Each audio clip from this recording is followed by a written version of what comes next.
700 hectares pour le moment partis en fumée à la Teste de Buch et ce n'est peut-être pas terminé. Patrick Davé, vous êtes le maire de la commune. Merci d'être avec nous.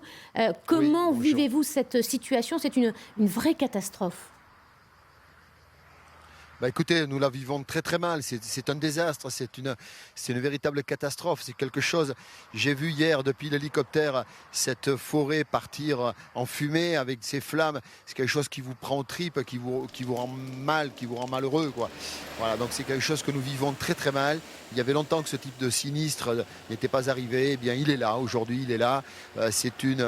Effectivement, c'est une voiture, hein, c'est une voiture qui en est la cause sur la piste de 114, une voiture qui a pris feu.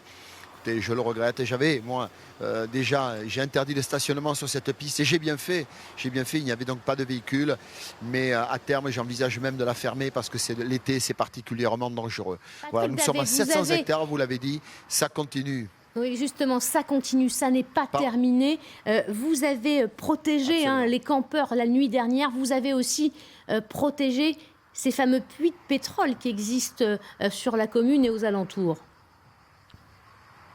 Oui, absolument. Nous avons très rapidement dans la nuit pris conscience qu'il fallait évacuer les campeurs et ne pas prendre ce risque.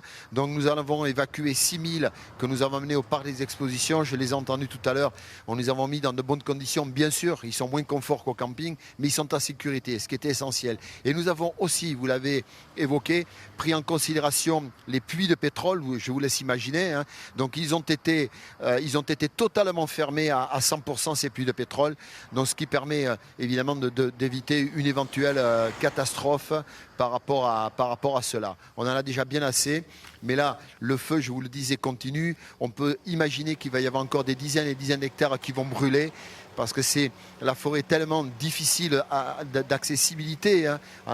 Les pompiers ne peuvent pas passer partout. Oui, parce que donc c'est vraiment très dur. Elle est importante. Voilà. La valeur patrimoniale de cette forêt, elle est importante. Bien sûr. Bien sûr, quand je vous disais tout à l'heure que ça prend aux tripes, c'est ça, c'est ce côté patrimonial de cette forêt qui part en fumée. Mais bon, cette forêt a aussi besoin d'être entretenue.